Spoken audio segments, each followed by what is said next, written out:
everybody, Van Jr. back again from Lost and Found Metal Detecting. It's pretty windy out here today, but we're back waiting to do a ring return, and while we're waiting we decided to swim this old ballpark, and we just got a coin ring, and it says 1918 on it, but I think it's a French coin of sorts, because on the inside it looks like it says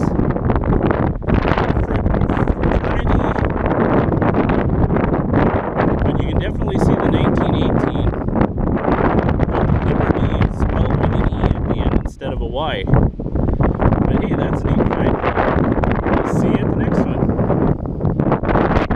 Alright everybody, we're back with Mike, and Mike just got an Indian head penny. And that would be 1893. Nice sign, Mike. Thank you. We'll see you at the next one.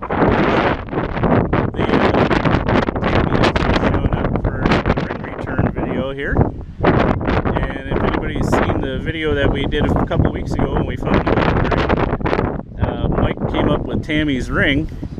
So is it in the truck, Mike? It is in the truck. All right, Mike's gonna go grab it. We'll be right back with you. Yeah. Yeah, I hope you bought it with, didn't you? Oh shit. Yeah, huh?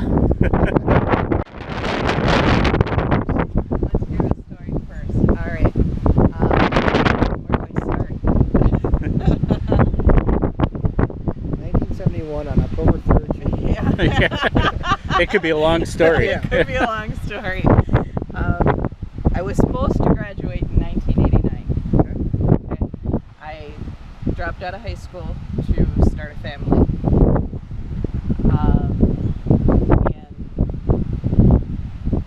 In 1998, I went back to school and got my high school equivalency.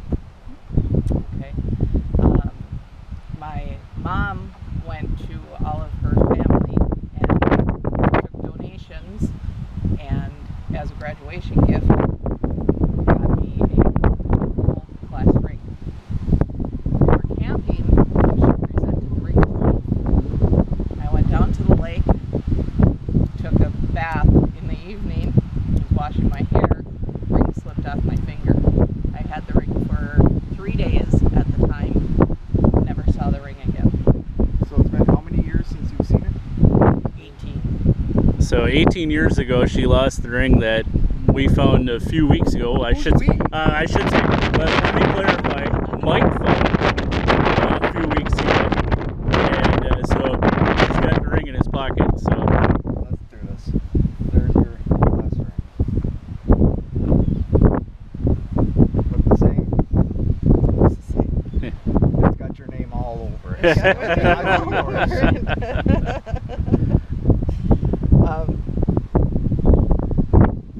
My mom and dad have some really big health issues, so this is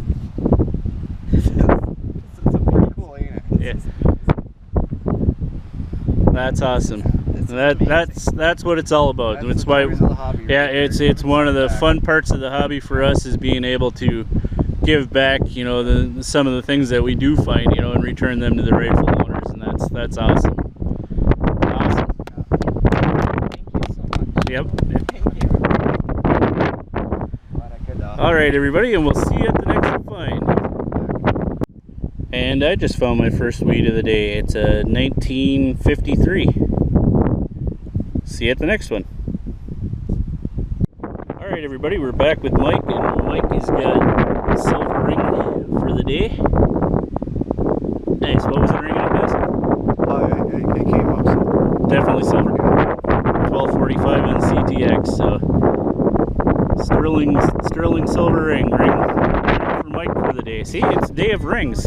It's a day of rings. It is a day of rings. Good All right. spot here. Yeah, it is a good spot. All right, we'll see you at the next one. All right, everybody, we're back with Mike, and I'm just going to start calling him Mr. Silver.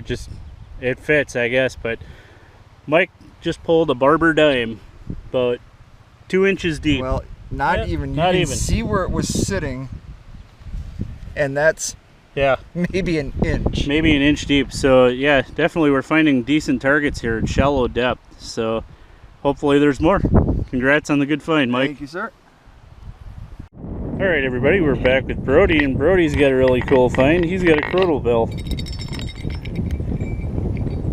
And it's still got the chime in it. Awesome. Nice sign, Brody. Thank you. We'll see you at the next one. Alright everybody, we're back with Mike, and Mike just got a cool find. He got an old cap gun here. That's a cool find. Oh. Awesome. Just on the other side of the tree, I dug a live 22 shell. I don't think it was for your cap gun. Hey, we can make it work. We could probably make it work. I know a guy. Alright, we'll see you at the next one. Alright, we're taking a breather here, and Gary just pulled this one out of his pouch. And he's got a shell casing. And on the side it says 410, but it's brass. Has anybody ever seen a brass 410 shell? I'm not sure if the old paper ones had a brass housing at the bottom, or... But 410, and you can see it's got weird primer in the end. That's kind of neat. And he also got a 1936 wheat penny. I think it's a 36. Yeah, it looks like. Yeah, it looks like it's a 36. Nice signs, Gary. Thanks. Alright everybody, we're back for the wrap up here. We're about to get rained on. The skies are starting to threaten for the day, so we'll show you what we found for the day. Well, I got my pile of clad here. One wheat penny and Mustang GT 500. And then Brody's finds for the day. He's got his pile of clad here. Crotal bell, one wheat penny, one buffalo nickel, and then he did get a really nice cool coin ring. 1918 French coin. Yeah, it's a 1918 French coin, and you can see the lettering on the inside and the date. If I flip it over, maybe you can see the 1918 on the rim there. That's a cool find. And then on to Mike's stuff for the day. He's got the cap gun, little toy car, his clad, and then he's got the 1893 Indian head penny, 5 wheats, it's a 1902 Barber. I thought it was a 9.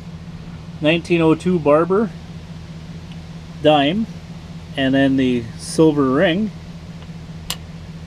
And on to Gary's stuff for the day.